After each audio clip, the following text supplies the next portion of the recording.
नमस्कार दोस्तों। 20 सितंबर 2023 नई पार्लियामेंट बिल्डिंग और पार्लियामेंट का स्पेशल सेशन बुलाया जाता है और एक बिल पेश होता है, नारी शक्ति वंदन अधिनियम। पक्ष और विपक्ष दोनों ही भर भर कर इसके पक्ष में वोट करते हैं और एक सुर में कहते हैं हम महिलाओं के साथ हैं। इस बिल में दोस्तों 33% सीट्स रिजर्व की गई महिलाओं के लिए लोकसभा और स्टेट असेंबली में। इस बिल के फेवर में उस वक्त रिकॉर्ड ब्रेकिंग वोट्स पड़े थे। लोकसभा में टोटल 454 वोट्स इसके सपोर्ट में पड़े, तो वहीं सिर्फ 2 वोट इसके अगेंस्ट में पड़े। लेकिन दोस्तों इस बिल में एक बड़ा ट्विस्ट छुपा था। बिल तो पास हो गया, लेकिन कंडीशन अप्लाई का टैग लग गया और वो कंडीशन थी सेंसस और डिलिमिटेशन। यानी ये बिल सेंसस जो कि शायद 2026 या 27 में हो और उसके बाद डिलिमिटेशन होगा, फिर उसके बाद इस बिल को लागू किया जाएगा। यानी अगर सेंसस 2027 के बाद डिलिमिटेशन होता है तो इसको लागू होते होते 2029 हो ही जाएगी। उस वक्त भी विपक्ष ने इस बिल को सपोर्ट तो किया था, लेकिन इसकी कंडीशंस पे सवाल उठाए थे। खैर, अब आते हैं अप्रैल 2026। पार्लियामेंट का फिर से एक स्पेशल सेशन बुलाया जाता है। सरकार एक नया बिल पेश करती है जिसका नाम होता है द कॉन्स्टिट्यूशन 131 अमेंडमेंट बिल 2026। दोस्तों ये बिल 2023 वाले महिला आरक्षण बिल से जुड़ा हुआ था। सरकार का कहना था कि वो महिला आरक्षण को 2029 के जनरल इलेक्शन तक हर हाल में कराना चाहती है। इसके लिए उन्होंने कुछ बदलाव पेश किए, जैसे कि सीट्स की संख्या बढ़ाना, मतलब सीधे सीधे डिलिमिटेशन कराना। लोकसभा की सीट्स जो कि अभी 543 हैं उनको बढ़ाकर 850 करना। डिलिमिटेशन और रिजर्वेशन को जोड़ना, नई 850 सीट्स में ही महिलाओं को 33% आरक्षण देना। यही मेन विवाद की जड़ है और 2011 के ही सेंसस पर डिलिमिटेशन कर दिया जाए ताकि देर ना हो। अब ये गिरा कैसे दोस्तों एक कॉन्स्टिट्यूशनल बिल को पास करने के लिए 2/3 मेजोरिटी की नीड होती है, लेकिन यहाँ पर पक्ष में पड़े सिर्फ 298 वोट्स और विरोध में पड़ते हैं 230 वोट्स और ये बिल 54 वोट से गिर गया। अब सवाल ये है दोस्तों, अगर सरकार महिलाओं को आरक्षण देना चाहती है तो ये मामला इतना उलझ क्यों गया? क्या विपक्ष महिलाओं के खिलाफ है या फिर इस 131 अमेंडमेंट के पीछे कोई ऐसा हिडन एजेंडा है? तो चलिए डिटेल में समझते हैं आज के इस वीडियो में। लेकिन दोस्तों सबसे पहले समझते हैं डिलिमिटेशन क्या है। वक्त के साथ हर जगह की पॉपुलेशन बदलती ही है। कहीं लोग शहरों में माइग्रेट कर जाते हैं तो कहीं पॉपुलेशन ग्रोथ रेट ज़्यादा होता है।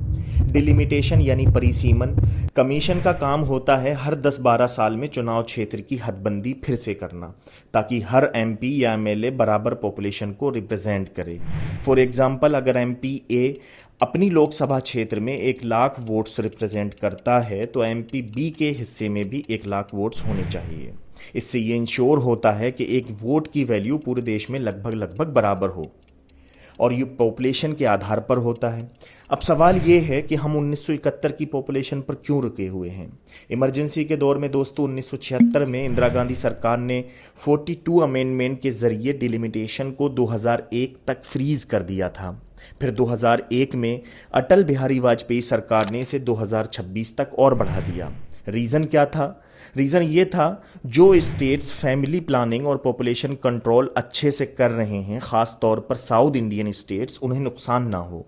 अगर सीट्स आज की पॉपुलेशन पर बढ़ी तो यूपी और बिहार जैसे नॉर्दर्न स्टेट्स की सीट डबल हो जाएंगी और साउथ की सीट्स वहीं की वहीं रह जाएंगी।